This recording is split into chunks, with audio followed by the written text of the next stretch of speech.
반갑습니다. 오늘은 이제 제 5강, 기본적 분석 중에서 문제 3번에 들어가겠네요. 3번. 산업의 경쟁 강도를 결정짓는 구조적 결정 요인에 관한 설명으로 틀린 것 해두었습니다. 이것을 볼 때 우리가 진입 장벽이 있고 철수 장벽이라는 게 있어요. 그 철수 장벽이 있습니다. 철수 장벽. 요 진입은 다른 기업체들이 요 산업으로 들어올 수 있는 요걸 전입이라 하고, 진입 또는 전입이라 하죠.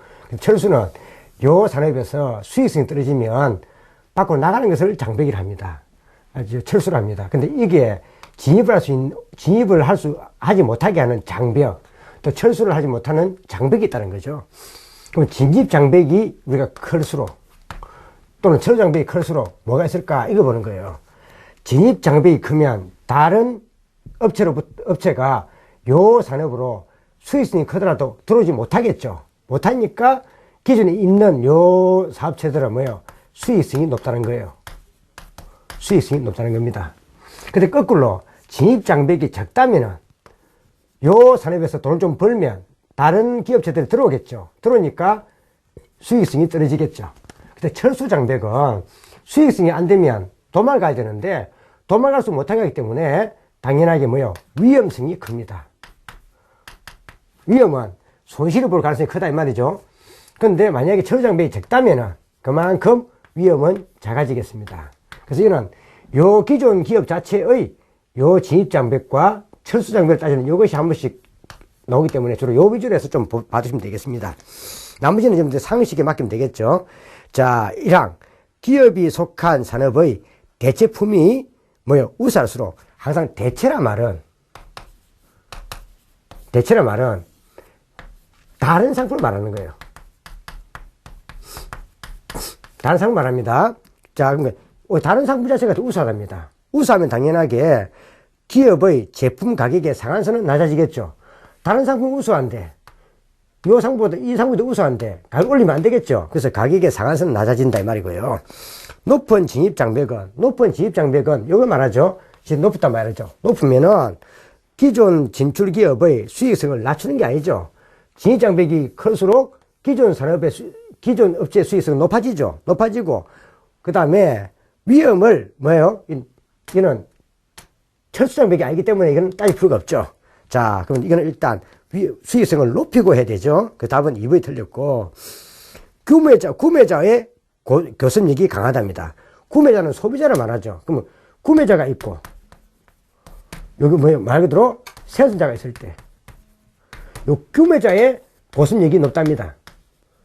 그럼 구매자의 교섭력이 높단 말은 상대 생산자의 교섭력이 낮다 이 말이죠. 그 때문에 구매자의 교섭력이 높아지면 상대적으로 특정 산업 소속의 수익성은 떨어지겠죠. 당연한 말이고요. 공급자의 제품이 차별화되거나, 자, 공급자의 제품이 차별화됐단 말 자체는 요 공급자의 제품이 다른 업체와 차별되어서 상당히 좀 다르단 말입니다. 되거나 규모의 경제가 발생할수록 공급자의 교섭력이 약화된다. 이 규모의 경제가 뭐예요? 규모의 경제는 기업체가 규모를 늘립니다. 늘리면은 요 규모를 늘린 만큼 요 기업은 원자재 등을 싸게 구입할 수 있다는 거죠. 하면서 평균 비용이 줄어듭니다. 평균 비용이 줄어들면 다른 업체보다 상대적으로 가격 경쟁이 우수하겠죠. 따라서 공급자의 교섭력은 높아지겠죠. 이 말이죠. 자, 한번 봐두시고. 그 정답은 2번이 되겠네요. 자, 그 다음 4번. 요거는 2분 자체를 한번 봐두셔야 됩니다. 자, 보스턴 컨설팅의 제품 그룹 분석. 이게 우리가 BCG 분석을 하는데, 성장성은 높지만 수익성이 낮은 거 물어봤습니다. 이걸 보면 우리가 이 성장성하고, 그 다음 뒤에 수익성을 따지는데,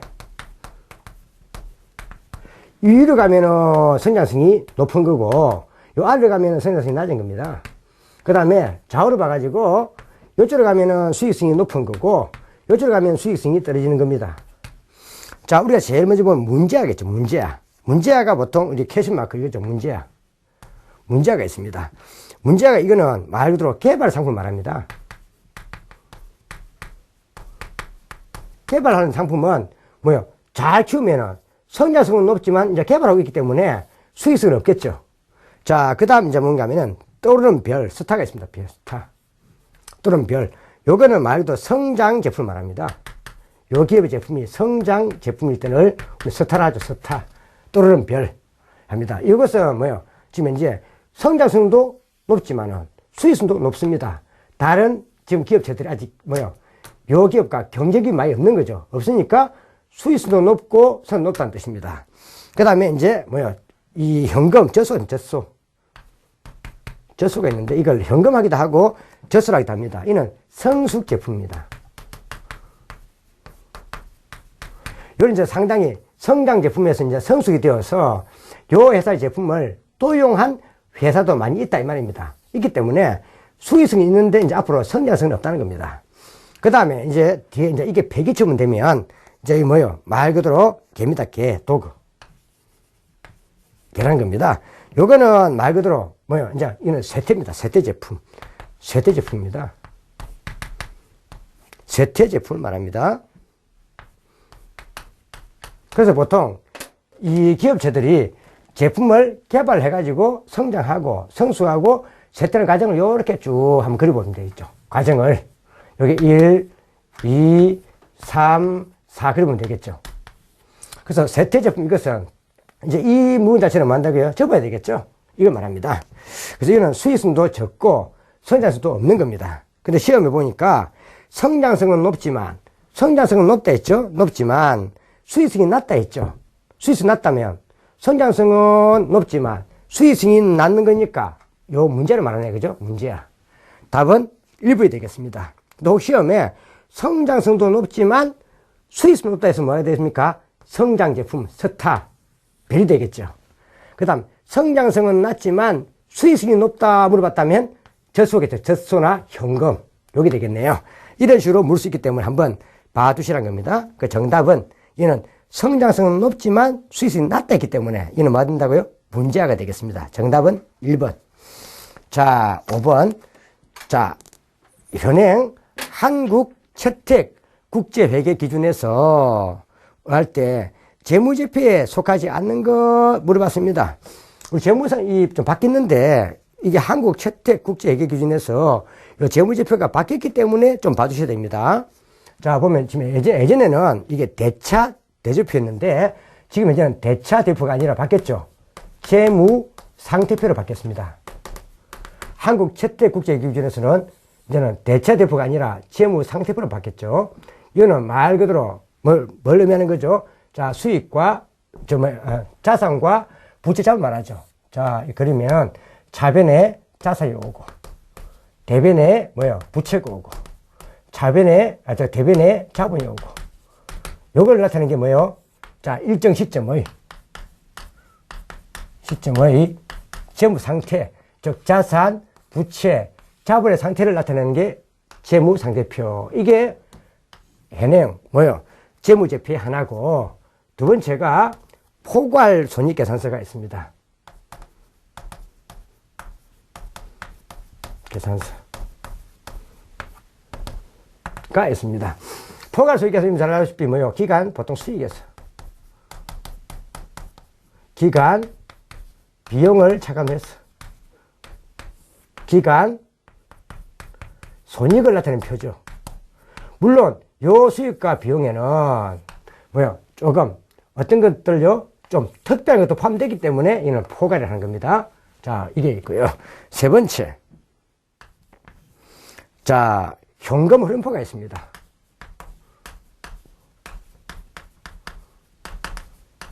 자, 예를 들어서 지금 현재 2014년 1월 1일 날부터 2014년 12월 31일까지 요 기초 현금 흐름이 있어.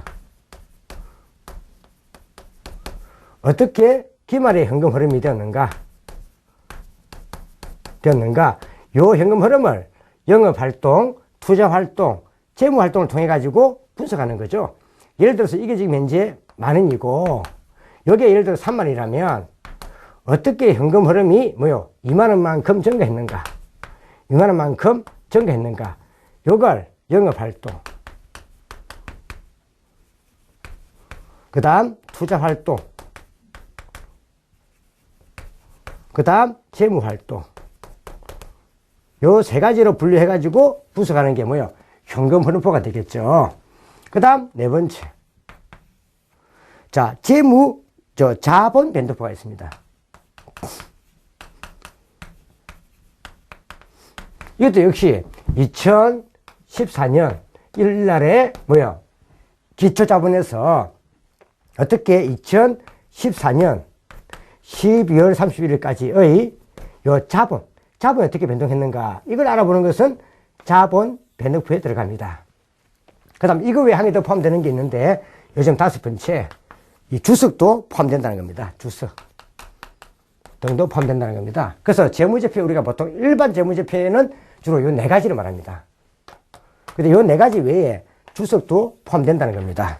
근데 예전에는 이익잉여금 처분계산서가 포함됐는데 지금 현재는 이익잉여금 처분계산서는 굳이 작성할 필요가 없습니다. 왜 그런가 하면 자본 변동표 속에 이익잉여금의 처분 내역이 포함되어 버립니다. 그래서 지금 현재는 이익잉여금 처분계산서가 한국채택회계기준에서는 삭제되어 버렸습니다. 그 정답은 지금 현재 5번 정답은 3번이 되겠죠. 그래서 이익잉여금 처분계산서는 삭제되었다 보면 됩니다. 그래서 한번 봐두셔야 되겠습니다. 정답은 3번이 되겠네요. 다음, 자, 이제 이걸 바탕으로 해가지고 한번 쭉 보는 건데, 이제 6번, 기업의 재무 안정성 분석을 위한 재무 비율과 가장 거리가 먼 것 됐습니다. 요 부분 여러분들 한번 좀 별표 쳐야 되겠죠? 별표를 봐야 되는데, 요 중에서도 특히 여러분들 보면 그 수익성 분석에 처음 나와 있는 총자본 이익률,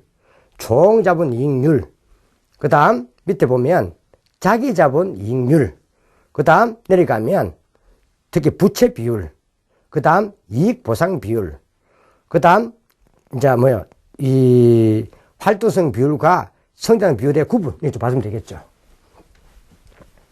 자, 제일 먼저 보면 수익성 분석은 말 그대로 수익성입니다. 수익성.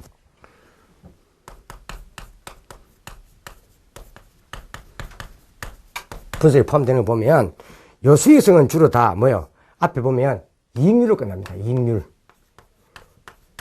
이익률로 끝나는 것은 이익의 수익이죠. 수익성 분석을 하는 겁니다. 자, 여기 보면 주로 이 공식은 단기 순이익이 분자 올라가고 분모에는 말 그대로 앞에 총자본 이익률 하면은 총자본이 오면 되고, 그 다음 자기자본 이익률 하면 자기자본 오면 됩니다. 그래서 요 앞에 나와 있는 요게 A라면 요 A와 요 A는 일치한다는 거죠. 총자본 이익률은 총자본, 자기자본 이익률은 자기자본 이러면 되겠습니다. 그 다음 내려가면 특히 안정성 분석이 있습니다. 안정성 분석은 이 기업 자체가 얼마나 안정한가, 재무적으로 견고한가, 요걸 알아보는 것이 주로 안정성 분석이 되겠습니다. 안정성 분석은 전부 다 비율자로 끝납니다. 비율자로 끝나는 것은 안정성 비율을 보면 됩니다. 분석을 보면 됩니다. 예를 들면 유동 비율, 부채 비율, 이자 보상 비율, 이런 식으로 말입니다. 그런데 이것은 보통 유동 비율 하면은 주로 요 앞에 유동 비율 하면 앞쪽에 들어갑니다. 유동 비율, 유동 자산, 유동 부채 이런 식으로, 그죠?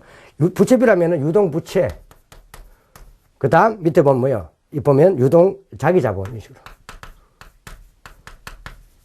그래서 일단 이거 한번 봐주시고, 자, 근데 한 개 더 보면은 이자 보상 비율 좀 봐주십시오. 이자 보상 비율 하면 비율은 이것은 어떻게 나와 있죠? 자, 영업이익으로 요 이자 비용을 얼마나 감당할 수 있는가, 이걸 알아보는 거죠. 이자 비용. 그러니까 영업이익으로 이자 비용을 얼마나 감당할 수 있는가 이걸 알아보는 거예요. 이게 이자 보상 비율이라는 거죠. 자, 이걸 다른 데서는 보통 이걸 부채 감당률이다 쓰기도 해요. 부채 감당률이다 쓰기도 하는데 우리는 그냥 여기서는 보통 이자 보상 비율을 쓰기 때문에 봐주셔야 됩니다. 그 다음에 활동성 비율이 있습니다.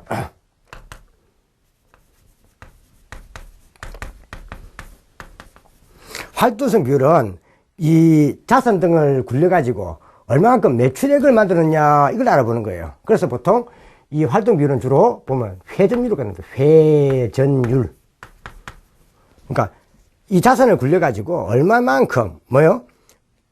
매출액을 만드는데 기여했느냐 이 말이에요. 그래서 이거는 매출액이 나오고 분자는 매출이 들어가고 혹시 뒤에 가면은 뭐 총자산 회전율을 하면은 총자산에 들어가면 되겠죠. 그 다음에 성장성 분석이 있습니다. 들어가면 성장성 분석은 주로 보통 단기가 나오고 그래서 전기를 빼요. 빼고 분모에는 다시 전기가 들어갑니다. 그러니까 전기보다 단기가 얼마만큼 더 많이 증가했나 이 말이에요. 전기 대비 이걸 말합니다. 그래서 밑에 보면 매출액 증가율 하면은 단기 매출액에서 전기 매출액을 뺀 다음 다시 뭐요? 전기 매출액 나누면 되겠습니다. 물론 백분율이니까 뒤에 곱하기 100을 하면 되겠죠. 자, 여기서 볼 때 한 개 더 우리가 뭐 좀 봐주시라고요. 총 자본 이익률 좀 봐놓으세요. 총 자본 이익률.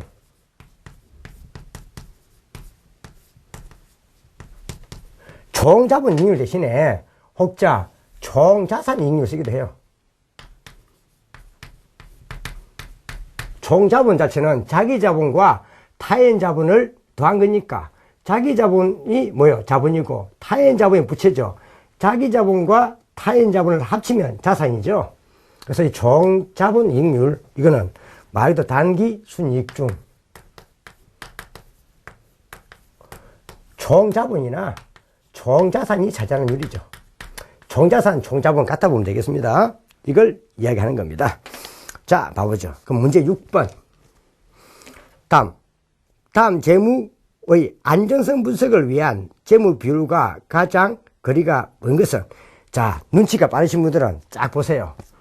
자, 수익성 비율은 다 이익률로 끝나고 그 다음 안정성 분석은 비율자로 끝나고 활동성 비율은 회전율로 끝납니다.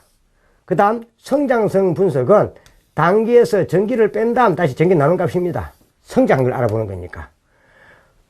자, 따라서 여기서 볼 때는 안정성 분석이니까 뒤에 비율자로 끝나지 아니한 걸 고르면 되겠죠. 그 답은 볼 필요 없이 4번이죠. 자기 자본 이익률은 이익률로 끝나기 때문에 이는 수익성 분석이죠. 그 정답은 4번이 되겠습니다. 그래서 이런 거는 암기할 것이 아니라 이런 식으로 간단하게 한번 정리해 두시면 되겠습니다. 다음. 자, 7번. 재무 비율 분석의 개념에 관한 사실이 틀린 것은 총 자본 이익률입니다. 이익률은 위쪽에 이익이 나왔으니까. 여기 뭐 나와야 됩니까? 순이익이 나와야 되겠죠. 이익이 나오고 분모에는 총 자본 넣으면 되겠죠. 맞아 없고. 총 자산 증가율입니다. 증가율은 당연히 볼 필요 없이 이거는 뭐예요? 증가율 이쪽이겠죠. 성장비율이죠. 증가율. 증가율이니까. 성자산 비율이죠. 그럼 여기 뭐 해야 됩니까? 총자산 증가율이니까 단기말 총자산에서 정기말 총자산을 차감한 다음 분모에는 정기말 총자산 나와야 되겠죠. 답은 2번이 틀렸네요. 그래서 분모 자리는 단기말이 아니고 전기말입니다. 2번이 틀렸고 다음 이자 보상 비율은 영업이익으로 이자 비용을 얼마나 보상할 수 있는가 이거니까 하자가 없죠. 다 100분율이고 총자산 회전율은 어디 온다 했죠? 분자에는 매출액이 오고 총자산 회전율이니까 분모에는 총자산 오면 되겠죠. 그래서 공식은 암기하기 소라죠. 이렇게 놓으면 그래서 이런 문제는 간단하게 놓을 수 있는 거니까 한번 봐주시면 되겠습니다. 그래서 6번 문제에 나와 있는 재무비율 분석법의 종류 판별법 이건 한번 봐주셔야 됩니다. 암기할 거 크게 없죠? 수익이니까 이익이 와야 되고 안정성이니까 안정성은 비율로 끝나고 활동이니까 히읗자 뭐야 회전율 히읗자 성장이니까 기초보다 단기 얼마나 커졌는가 이걸 알아보는 거니까 단기에서 전기를 뺀다. 그러니까 정가한 거니까 정가율이다. 이렇게 보면 되겠죠. 자, 한번 봐두시고 다음 넘어가면 8번 주고시의 재무자료가 다음과 같을 때 총 자본 회전율을 구하면 하고 물어봤습니다. 자, 총 자본 회전율을 구하면 했으니까 이거는 요 총 자본 뭐요? 회전율을 구하면 했으니까 지금 이제 이거는 요 공식이네요. 회전율. 회전율은 활동성 비율이죠. 그럼 일단 총 자산 회전율, 총 자본 회전율 같다 했죠. 제가 총 자산과 총 자본을 갖다 보십시오. 갖다 보십시오. 자, 그러면은 일단 회전율이니까 분자에는 매출액이 들어가야 됩니다. 회전율은 다 분자에 뭐가 들어간다? 매출액이 들어가죠. 분모에는 총자산 회전율이니까 총자산 총자본 같죠? 총자본이나 또는 총자산 오면 되겠네요. 그러면 답은 자, 매출액이 100억이고 총자산이나 총자본을 보니까 이게 50억이니까 500억이니까 이는 몇 표 되죠? 20%. 20%니까 이는 푼다면 이는 뭐가 되겠습니까? 20% 또 이는 20%. 0.2죠. 0.2. 0.2분 움직였다. 0.2분 해준다. 이 말이죠. 0.2. 자, 그 정답은 2번이 되겠네요. 주로 보통 다른 것은 주로 백분율인데 요것만큼은 주로 회전율이다 보니까 백분율보다는 그냥 0.2회 쓰면 되죠. 0.2회. 정답은 2번이 되겠죠. 계산 문제는 오히려 간단하죠. 왜 간단해요? 자료를 보면서 답을 상기해 보세요. 회전율은 얕은 분자가 매출액이다 보면 됩니다. 그 다음에 뭐요? 정가율은 뭐다? 단기와 전기를 따지고 분모가 전기다. 이렇게 보면 되죠. 자, 다음 문제 9번 문제. 요 9번 문제는 시험에 좀 잘 노는 문제예요. 그래서 9번 문제 이거는 이자 보상 비율을 이용해 푸는 건데 요거는 조금 별표를 해주세요. 자, 별표. 이자 보상 비율 별표. 앞에 이자 보상 비율은 지금 현재 보니까 요 공식을 이용한 거네요. 이자 보상 비율. 자, 이는 시험에 잘 놉니다. 이상하게 우리 정권 투자 분사 시험에는 이자 보상 비율을 이용해 가지고 적정 부채 규모를 묻기도 하고 적정 지급해야 될 이자 비용 묻기도 해요. 그렇기 때문에 이건 한번 봐주셔야 돼요. 자, 지금 물어본 것은 뭐예요? 적정 부채 규모죠.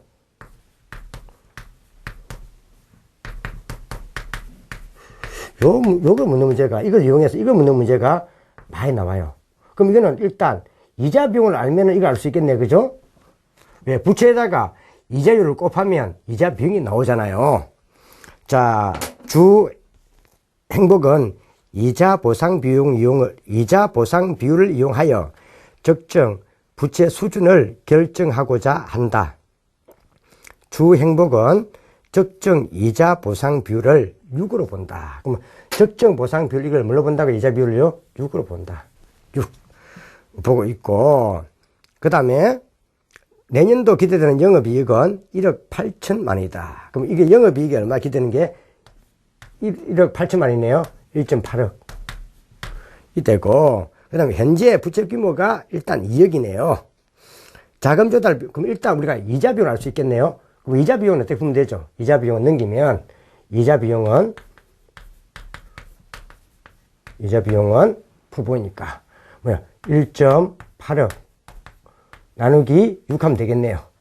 하면은 3, 6, 18 3천만 원이죠. 3천만 원이 되겠네요. 지금 현재 쓰고 있는 이자 비용이 3, 6, 18 3천만 원이다 라고 나왔네요. 이자 비용은. 자, 3천만 원인데, 자, 지금 현재 부채 규모가 2억이죠. 그럼 현재 부채 규모가 2억이니까, 자, 지금 현재 밑에 보니까 자금 조달 비용은 10%고 내년의 자금 조달 비용도 10% 동일하네요. 그럼 이 사람은 지금 현재, 자, 보니까 지금 현재 이게 3천만 원이니까 10% 같으면 부채가 3억을 쓸 수 있는 거죠. 부채가 얼마요? 3억. 3억의 10%가 3천만 원이잖아요. 근데 지금 현재 부채를 얼마요? 지금 현재 2억을 쓰고 있네요.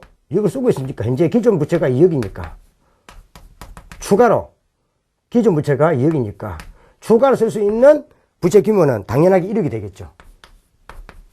1억. 이래도 되고 그 다음에 지금 현재 쓰고 있는 이자 비용이 3천만 원이니까 적정 이자 비용이 3천만 원이니까 기존 이자가 얼마예요? 자, 부채 규모가 2억이고 이자율이 10%니까 0.1 하면 얼마 되는 거죠? 1천만 원이죠. 그러면 추가로 조달 가능한 이자가 추가로 줄 수 있는 이자가 1천만 원이니까 이는 이자 비용이니까 이 문제를 다시 역으로 풀면 역산하면 자, 지금 현재 추가 조달 부채 곱하기 이자율은 1천만 원이니까 1천만 원이니까 여기에 10% 0.1이니까 추가 조달 부채는 넘겨버리면 1천만 나누기 0.1이니까 0.1이니까 얼마 되죠? 추가 조달 부채는 이렇게 되겠네요. 이렇게 풀도 하자는 없죠. 그래서 이렇게 푸는 방식이나 이렇게 푸는 방식이나 방식은 똑같습니다. 자, 그래서 한번 요 적정 부채 규모 요는 좀 잘 봐두셔야 됩니다. 잘 봐두셔야 됩니다. 자, 이렇게 쭉 정리가 되겠고 그 다음 우리가 밑에 한번 보면 기업 분석의 하나인 시장 가치 비율 분석이 나왔습니다. 그래서 앞에 제가 요 분 자체를 설명한 것들은 8번이든 뭐 여기 나와 있는 뭐요 그 문제 보면 6번, 7번, 8번, 9번 문제는 전부 다 그 6번의 공식에서 파생된 문제입니다. 그래서 이게 지금 현재 제가 4문제를 넣어둔 이유는 요 분 자체는 시험에 꼭 넣기 때문에 제가 노릇 유형을 한번 엮었는데 특기 시험은 요 분이 많이 논다는 것 봐주셔야 됩니다. 자, 이제 봐야 될 것은 10번에 기업 분석의 하나인 가치, 우리가 시장 가치 비율 분석입니다. 시장 가치 비율 분석은 조금 내용이 많기 때문에 이어지기 때문에 제가 이는 다음 시간에 하도록 하고요. 자, 이번 시간에 우리가 한번 본 것을 한번 정리해 두시면 특히 앞에 우리가 산업의 강도 분석에서 그 구정 요인 한번 봐두시랬죠? 앞에 어떻게 봐두셨습니까? 진입 장벽이 크면 수익성은 높고, 그 다음에 철수 장벽이 크면 위험이 크다는 거 한번 봐두시랬고, 그 3번 유형이 3번이었죠. 그 다음에 4번은 좀 참고로 보시고, 5번에 우리가 현행, 그 재무제표의 종류, 크게 5가지인데, 보면 앞에 재무상태표, 두 번째가 포괄 손익계산서, 세 번째가 현금 흐름표, 네 번째가 자본 변동표, 한 개 더 주식이 포함된다는 것. 그 중에서 일정 시점을 나타내는 재무제표는 하나밖에 없습니다. 그게 재무상태표입니다. 나머지는 전부 다 일정 기간을 설명한다는 것. 그 일정 시점을 나타내는 것은 재무상태표고, 전부 다 앞에 설명했던 나머지 3가지, 특히 기본에 들어가는 포괄 손익계산서, 그 다음 현금 흐름표, 자본 변동표는 그만큼은 뭘 설명한다? 일정 시점이 아니라 일정 기간을 설명한다는 것 한번 봐주셔야 됩니다. 특히 이익잉여금 처분계산서는 현행 한국채택국제회계기준에서 재무제표에서 삭제됐다는 것 봐두시고요. 그 다음에 기업의 재무 안정성 분석에서 앞에 설명했던 것, 특히 이익률을 놓으면 이는 수익성 분석이다. 수익성 분석의 이익률은 전부 다 분자의 단기 순이익에 들어간다는 것. 안전성 분석은 전부 다 비율자로 끝나는데 특히 요 중에 이자 보상 비율은 꼭 봐두시라는 것, 공식. 그 다음에 활동성 비율은 회전율로 끝난다는 것. 이는 분자의 매출액에 들어간다는 것. 그 다음에 성장성 분석은 정가율자가 들어간다는 것. 이는 단계에서 전기를 뺀 다음 다시 전기를 나누어서 구한다는 점. 요 점을 가지고 한번 여러분들이 정리해 두시고, 그 다음에 앞에 제가 여기 나와 있는 그 7번, 앞에 설명했던 8번, 9번 문제는 꼭 문제가 어려운 건 아니니까 봐두시되 특히 9번 문제를 한번 잘 정리해 두시기 바랍니다. 자, 이 시간은 여기까지 하겠습니다. 자, 수고하셨습니다.